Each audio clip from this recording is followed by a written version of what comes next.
दर्शक बंधु आपण मानकु ओडिया ज्ञानदीप यूट्यूब चैनल को स्वागत।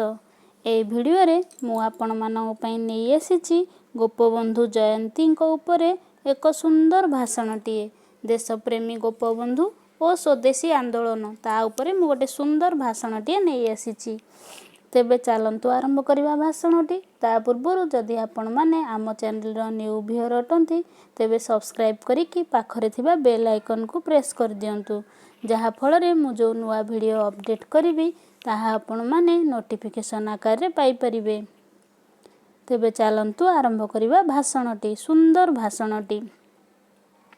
सम्माननीय आमंत्रित अतिथिगण, पूज्य गुरुजी गुरुमा, मोर छोट बड़ भाई और भौणी माने एवं समस्त सभासदगण, आजिर प्रतियोगितार विषय वस्तु देशप्रेमी गोपबंधु और स्वदेशी आंदोलन विषय रे मु किछि कहिबार सुजोग पाइथिबारु निजकु धन्य मने करुछि। पुरी जिलार सुआंडो ग्राम रे 1877 मसीहा अक्टोबर 9 तारिख रे पिता दैतारी दास और माता स्वर्णमयी देवी गर्भरु गोपबंधु दास जन्म ग्रहण करथिले। तांको जन्मर अल्प केते दिन मध्यरे तांकर मातृवियोग घटिबारु से पिउसीଙ୍କ द्वारा लालित पालित होइथिले। ग्राम रे तांकर प्राइमरी शिक्षा समाप्त परे से पुरी जिला स्कूल रे नाम लेखाइले। से समय रे से पुरी दैतापति साहिर मुक्त्यार श्री रामचंद्र दास दायित्व रे रहुथिले। रामचंद्र दास थिले स्वाधीन चेता और देशप्रेमी। तांकरी संस्पर्श रे आसी गोपबंधु मनरे देशप्रेम जागृत हैला। छात्र अवस्था रे गोपबंधु विभिन्न संगठन मान गठन करी निजर साथी मानकु धरी अनेक जनहितकर कार्य करुथिले। स्कूल शिक्षा समाप्त परे से 1899 मसीह रे कटकर रेभेन्सा कॉलेज रे अध्ययन कले। से समय रे कॉलेजर सांग मानकु धरी से कर्तव्यबोधिनी नाम रे एक समिति गढ़ी ओडिया भाषा प्रति अविचार विरोध रे संग्राम चलाइले। एही समिति माध्यम रे से मध्य बन्या बात्या मरुडी प्रपीड़ित लोकंकु सहाय्य देबा भली कार्य चलाउथिले। सेही भितरे से 1906 मसीह रे लॉ पास कले। से समय रे भारतर राजनैतिक परिस्थिति अत्यंत दोदुल्यमान अवस्था रे थिला। इंग्रेज मानकर शासन रे अतिष्ठ होई पडुथिले भारतर जनसाधारण। भारतीय मानकु विभिन्न उपाय रे शोषण करी चलिले अत्याचारी इंग्रेज माने। से समय रे केतेक स्वाधीनताकामी नेता यथा लाला लाजपत राय, बाल गंगाधर तिलक, बिपिन चंद्र पाल, महात्मा गांधी आदि भारत रे स्वदेशी आंदोलन चलाइथिले। यही समय रे गोपबंधु दास मध्य एही आंदोलन रे निजकु सामिल करिदेले। महात्मा गांधी को नेतृत्व रे दांडी ठारे लवण सत्याग्रह चली थाए। से समय रे ओडिशार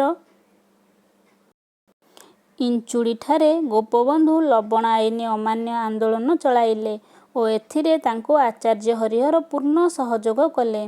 विदेशी वस्त्र वर्जन पई गांधीजी डाकरा देले, कुटी खाओ काटी पिंध।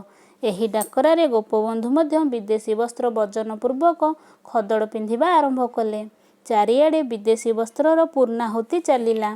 ओडिशावासी को से एही मंत्र रे दीक्षित करबाकू आह्वान देले। इंग्रेज सरकार भारतीय संस्कृति रीतिनीति को नष्टभ्रष्ट करने लक्ष्य रे इंग्रेज विद्यालय मान प्रतिष्ठा कले। भारतीय माने एहार प्रतिवाद करी जातीय विद्यालय मान स्थापन कराइले।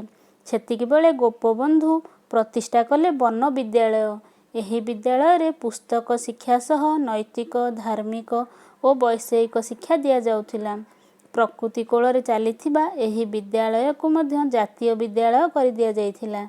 कनिका प्रजा आंदोलन और इरम जमीदार विरोध रे चलीथिबा आंदोलन रे गोपबंधुंकर अनेक अवदान रहिछि। केतेक विदेशी शत्रुंक आक्रमण फल रे ओडिशा खंड विखंडित होई तार स्वतंत्रता हराइथिला।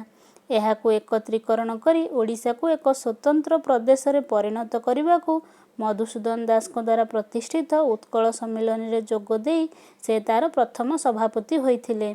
स्वतंत्र ओडिशा आंदोलन पई तांकर अवदान अतुलनीय। मधुबाबूंको सहायता रे बिहार, ओडिशा और लेजिस्लेटिव काउंसिल रो सभ्य रूपे ନିର୍ବାଚିତ ହୋଇ ଓଡ଼ିଶାର ବନ୍ୟା ସମସ୍ୟାର ସ୍ଥାୟୀ ନିରାକରଣ ପାଇଁ ସେ ଆପ୍ରାଣ ଉଦ୍ୟମ କରିଥିଲେ। ସେ ଯେ ଖାଲି ଜଣେ ସଭ୍ୟ ରୂପେ ଆପ୍ରାଣ ଉଦ୍ୟମ କରୁଥିଲେ ତା ନୁହେଁ, ବନ୍ୟା ବାତ୍ୟା ସମୟରେ ଦିନ ରାତି ଭୁଲି ଏମିତିକି ଘରେ ନିଜର ଅସୁସ୍ଥ ପୁଅକୁ ଛାଡ଼ି ଜନସାଧାରଣଙ୍କ ପାଖରେ ସାହାଯ୍ୟ ଦେବାକୁ ପହଞ୍ଚି ଯାଉଥିଲେ। ଲୋକେ ତାଙ୍କୁ ଖୁବ୍ ଶ୍ରଦ୍ଧା କରୁଥିଲେ ଏବଂ ଅନ୍ତରର ସହ ଭଲ ପାଉଥିଲେ। ପ୍ରପୀଡ଼ିତମାନଙ୍କ ପାଇଁ ସେ ଥିଲେ ବନ୍ଧୁ ସଦୃଶ। ଲୋକେ ତାଙ୍କୁ ଶ୍ରଦ୍ଧାରେ ଉତ୍କଳମଣି ବୋଲି ଡାକୁଥିଲେ। ସେ କେବଳ ଜଣେ ଦେଶପ୍ରେମୀ ନଥିଲେ, ସେ ଜଣେ ଉଚ୍ଚକୋଟୀର କବି ମଧ୍ୟ ଥିଲେ। ତାଙ୍କ ଭିତରେ ମହାନ କବି ପ୍ରତିଭା ଥିଲା। ମାତ୍ର ଦେଶ ସେବା ଯୋଗୁଁ ସେ ବିଶେଷ ସମୟ ଲେଖାଲେଖିରେ ଦେଇପାରୁନଥିଲେ। ତଥାପି ତାଙ୍କର ଅବକାଶ ଚିନ୍ତା, କାରା କବିତା, ବନ୍ଦୀର ଆତ୍ମକଥା, ଧର୍ମପଦ, ନଚିକେତା ଉପାଖ୍ୟାନ ଆଦି ପୁସ୍ତକରୁ ତାଙ୍କ କବି ପ୍ରତିଭାର ଆକଳନ କରିହୁଏ। କବିତା ମାଧ୍ୟମରେ ସେ ଜନସାଧାରଣଙ୍କ ମନରେ ଦେଶପ୍ରେମ ଜଗାଇଥିଲେ ଓ ନିଜେ ସେଥିପାଇଁ ଉତ୍ସର୍ଗ ବୋଲି ସ୍ୱୀକାର କରୁଥିଲେ। ମହାତ୍ମା ଗାନ୍ଧୀଙ୍କ ଅସହଯୋଗ ଆନ୍ଦୋଳନରେ ଯୋଗ ଦେଇ ସେ ଅନେକ ଥର କାରାବରଣ କରିଛନ୍ତି। ସେହି କାରାଗାରରେ ଥାଇ ମଧ୍ୟ ସେ ଦେଶ ବିଷୟରେ ଚିନ୍ତା କରି ଲେଖିଥିଲେ, ମିଶୁ ମୋର ଦେହ ଏ ଦେଶ ମାଟିରେ, ଦେଶବାସୀ ଚାଲି ଯାଆନ୍ତୁ ପିଠିରେ, ସ୍ୱରାଜ୍ୟ ପଥରେ ଅଛି ଯେତେ ଗାଡ଼, ପୁରୁ ତହିଁ ପଡ଼ି ମୋର ମାଂସ ହାଡ଼। ଏହି କବିତା ପଢ଼ିଲେ ତାଙ୍କ ଭିତରେ ସ୍ୱଦେଶ ପ୍ରେମ କେତେ ପ୍ରଗାଢ଼ ସହଜରେ ଅନୁମାନ କରିହୁଏ। ଏହିଭଳି ଯୋଗଜନ୍ମା ଦେଶପ୍ରେମୀ ତଥା ଉତ୍କଳର ମଣି ଗୋପବନ୍ଧୁଙ୍କ ପରି ଦେଶଭକ୍ତକୁ ପାଇ ମୋ ଭାରତ ଧନ୍ୟ ହୋଇଛି। ଆସ ବନ୍ଧୁଗଣ, ତାଙ୍କରି ପରି ନିଜକୁ ଦେଶର ପ୍ରଗତି ପଥରେ ସାମିଲ କରି ଜୀବନକୁ ଧନ୍ୟ କରିବା। ତେବେ ସାଙ୍ଗମାନେ, ଯଦି ଭଲ ଲାଗିଲା ନିଶ୍ଚିନ୍ତ ଭାବରେ ଲାଇକ୍ କରନ୍ତୁ। ଯଦି ଭଲ ଲାଗିଲା ଆପଣଙ୍କ ସାଙ୍ଗମାନଙ୍କ ସହିତ ସେୟାର ମଧ୍ୟ କରନ୍ତୁ। ଧନ୍ୟବାଦ।